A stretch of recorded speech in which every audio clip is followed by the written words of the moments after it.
Unidades de la policía investigando a políticos al margen de la ley. Informes con información falsa por encargo del ministro que luego se filtraban a la prensa. Agentes, recursos, dinero al servicio de un partido. Y no era solo Villarejo. Soy Juan Luis Sánchez. Hoy en Un Tema al Día, los documentos de la mafia policial del PP. Una cosa antes de empezar. Ahora te regalamos un año de Podimo si te haces socio o socia de eldiario.es. Y además podrás escuchar Un Tema al Día sin publicidad. Tienes todos los detalles en eldiario.es/Podimo. El 30 de noviembre de 2014, eldiario.es publicó la primera noticia que destapaba que un grupo de policías operaba sin control en Cataluña al servicio de los intereses del Partido Popular. Es lo que entonces llamamos brigada política y guerra sucia policial, lo que luego se conocería como las cloacas.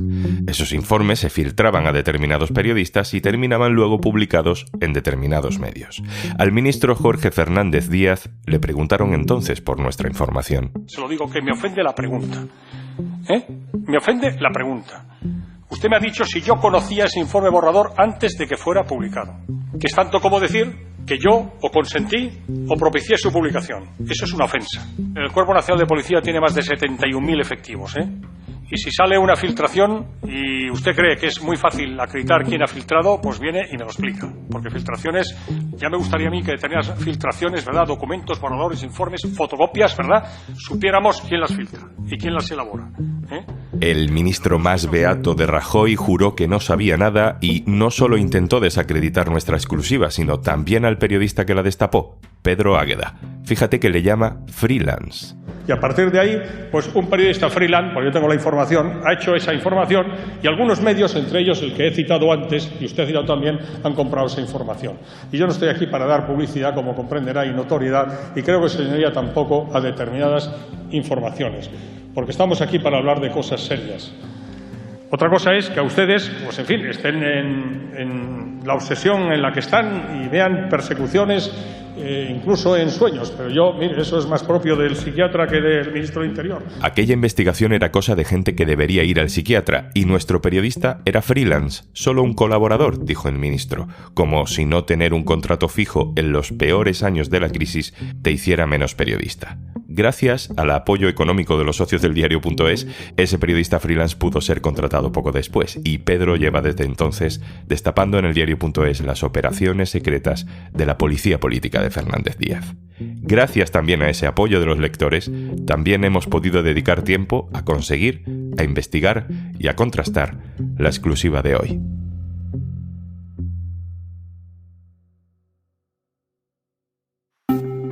A simple vista, son documentos que tú o yo podríamos haber hecho. Un documento de Word, con letra Arial algunas veces, Time News Roman otras. El formato nunca es el mismo, aunque arriba a veces hay un encabezado que dice Nota informativa y debajo pone Asunto. Y ahí es cuando nos damos cuenta de que no es un documento que podría haber redactado cualquiera. Dinero en paraísos fiscales de la familia Pujol. Informe sobre la lista Falciani. Hay uno que parece un informe oficial porque pone secreto, pero no lo es.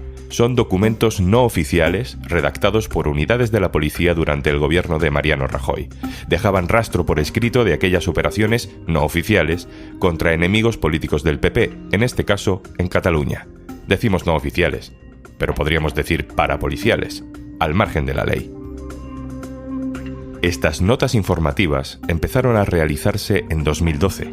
Y fueron llegando durante años al Ministerio del Interior sin dejar rastro en archivos policiales y quedando fuera de cualquier control judicial. El compañero que ha realizado esta investigación, publicada junto con La Vanguardia, es José Precedo. Hola, José. ¿Qué tal? Empecemos por entender, José, conceptualmente qué son estos documentos que estamos publicando. ¿Qué son esas notas informativas? ¿Son documentos oficiales? No, no es un documento policial, es una anomalía, como casi todo lo que ha pasado con este tipo de investigaciones, y tiene que ver con la personalidad de Villarejo y de otros comisarios y mandos policiales que han operado al margen de la ley para hacer investigaciones prospectivas. Solo entendiendo cómo funciona Villarejo y ese grupo de policías presuntamente corruptos, se puede entender qué son estas notas informativas, que no es una investigación que esté judicializada, ni siquiera está en los planes de prioridades de ninguna unidades policiales que se fijan año a año con lo que van a ser los objetivos del cuerpo. Es información absolutamente informal que traslada varias unidades que primero lo hacen de una forma, digamos, verbal y que en un momento dado el jefe de gabinete del Ministerio del Interior pide que se hagan de forma escrita.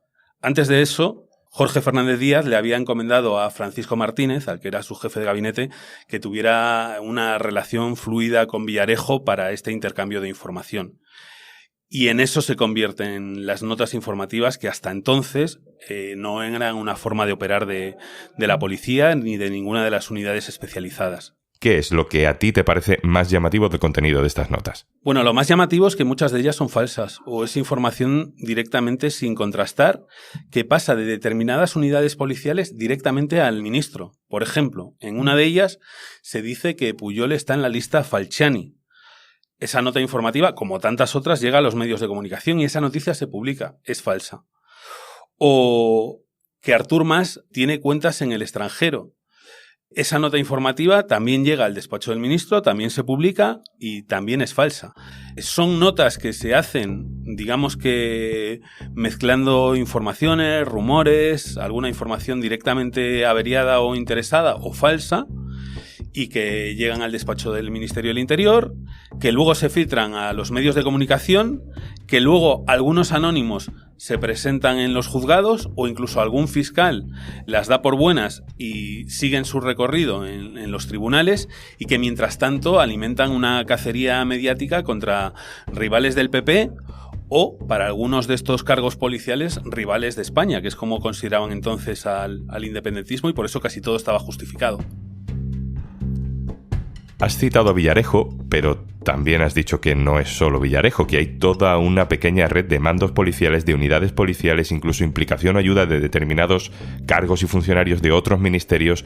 Cuéntanos cómo es ese esquema. Bueno, aquí había distintas maneras de llegar al ministro. El ministro, pese a haberse indignado en el Parlamento cuando le hicieron la pregunta de si conocía estos dosieres fabricados, estaba al tanto. No solo estaba al tanto, sino que pidió ser el primero en enterarse. Entonces, Villarejo llegaba al ministro a través de su jefe de gabinete, Francisco Martínez. Pero además de eso, al ministro le informaba el director adjunto operativo de la policía, Eugenio Pino. Y Eugenio Pino recopilaba informes tanto de Villarejo como de la Unidad de Asuntos Internos de la Policía, que en principio es una unidad pensada para investigar comportamientos irregulares o delictivos de algún agente, también de la Comisaría General de Información, también de la Unidad de Delitos Económicos y Financieros, también de la Brigada Policial de Información de Cataluña, y luego tenía otros informadores por fuera, como el famoso director de la Oficina Antifraude de Cataluña, que hacían llegar digamos, datos o suposiciones que se transformaban en informes que llegaban al ministro y que luego se publicaban en los medios de comunicación. Ese era el operativo. Es un operativo que supone hacer un uso completamente irregular de recursos, cuando además en 2012 no había la urgencia o el clima de tensión que llegaría después en 2017 con la Declaración Unilateral de Independencia. De lo que cuentas, José, lo de asuntos internos me parece especialmente problemático. A ver, Asuntos Internos es un departamento delicadísimo que tiene que operar a la fuerza con un cierto secreto, básicamente porque para lo que está es para investigar conductas irregulares de agentes de policía, cuando no delitos. Entonces, su estructura no se conoce, no se sabe los casos que están investigando, manejan la sombra porque es necesario que se maneje en la sombra para lograr erradicar la corrupción de la policía. Bueno, pues con esa estructura opaca lo que hizo fue utilizarse para también fabricar pruebas contra el independentismo. Pero lo fundamental es que durante algún tiempo, y fueron años, la unidad que tenía que investigar comportamientos irregulares de la policía los estaba cometiendo. Y los estaba cometiendo desde la cúpula de la unidad, informando directamente al ministro y para desacreditar a rivales políticos del PP.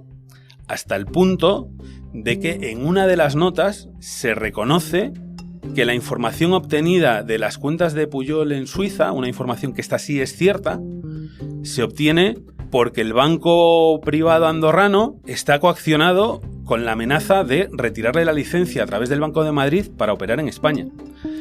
Quiero decir que aparte de la información falsa que se ha deslizado y que se ha demostrado que no había ninguna prueba de eso, se ha coaccionado desde la policía, o la policía admite que un banco de Andorra le entrega pruebas coaccionados por temor a que el gobierno le retire la licencia para operar en España a través del Banco de Madrid. Porque quede claro, si uno quiere investigar algunos de los asuntos que se tratan en estas notas, como si Pujol tenía o no tenía dinero offshore o si hay algún tipo de sospecha sobre alguna actividad ilegal de alguien, hay cauces que no son estos, ¿no? ¿Cómo serían este tipo de investigaciones dentro de la ley? ¿Qué procedimientos se han saltado con todo esto? Bueno, en principio a una persona hay que investigarla si hay indicios razonables de que haya cometido un delito. Esto puede ser a través de varias vías. La fundamental es que esté judicializado y que sea el juez con el fiscal el que vaya, digamos, instruyendo la investigación. Aparte de eso, si la policía sospecha que hay gente cometiendo delitos, pues puede llevar a cabo sus propias pesquisas antes de judicializarlo. No estamos hablando de esto, estamos hablando de rivales políticos a los que hay que buscar, digamos, informaciones comprometidas o comprometedoras de forma prospectiva. No es, tenemos indicios de que han hecho algo malo, sino busquemos si han hecho algo malo por todos los medios. Y ahí, además de esas unidades policiales que hemos citado, se ve como también se revela información confidencial de otros ministerios, como por ejemplo el Ministerio de Hacienda. Hay un momento en una de las notas donde Villarejo cuenta que uno de los hijos de Pujol había regularizado en la amnistía. Bueno, esa información no era pública, ni se conocía entonces. ¿Cómo fluía la información del Ministerio de Hacienda y el Servicio Antiblanqueo hacia estas unidades policiales? Pues también de una manera informal, porque las fuentes consultadas, no solo hay documentos en esta investigación, nos contaron que en aquel momento el Ministerio de Hacienda de Cristóbal Montoro fue muy proactivo a la hora de buscar o rastrear información que fuese comprometedora para los líderes catalanes que estaban lanzando, digamos, que su ofensiva de cara al proceso. Y ahí llegamos a la pista definitiva que nos indica hasta qué punto la policía se utilizó con fines partidistas. Algunas de las órdenes policiales partían de cargos del PP que no tenían nada que ver con el Ministerio de Interior, José. Bueno, porque si partimos de la base de que el Ministerio de Interior tiene una cúpula, podría ser hasta razonable que el Ministerio del Interior diese órdenes, si estas órdenes fuesen legales y razonables, a las distintas unidades policiales. Lo que ya no cabe en ninguna cabeza es que sean cargos del PP los que den instrucciones a policías para que se investigue a rivales del PP. Y esto lo hizo la que entonces era líder del PP en Cataluña, Alicia Sánchez Camacho, que llegó a facilitar una lista de objetivos de personas que había que investigar desde la policía. Es absolutamente irregular. Y, por supuesto, también lo hizo María Dolores de Cospedal en sus constantes reuniones con Villarejo, donde le decía qué es lo que interesaba, no al gobierno, donde ella no tenía en ese momento ningún papel, sino al Partido Popular. Entonces estaba el Partido Popular dando instrucciones de qué tenía que hacer la policía para beneficiar al Partido Popular y desacreditar a sus rivales. Esto sí que, desde ningún punto de vista, se puede considerar lógico, razonable y yo diría que tampoco legal.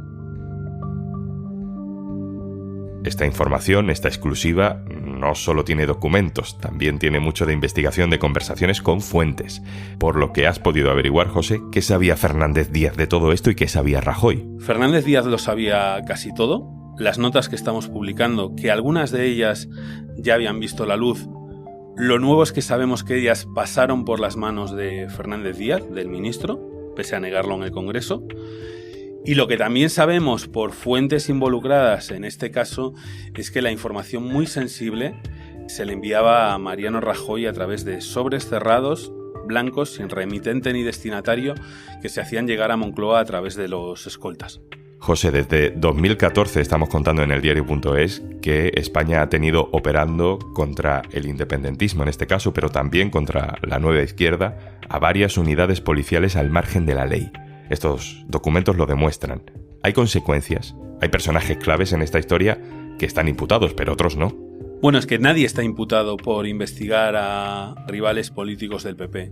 Están imputados y algunos con cargos muy duros. Para el ministro del Interior se piden 15 años, también para el que fue su jefe de gabinete y luego secretario de Estado, y para algunos de los policías, pero por borrar huellas de la corrupción del PP, por investigar a rivales políticos por fabricar campañas, por publicar en los periódicos mentiras contra ellos, no hay nadie imputado, ni una sola persona.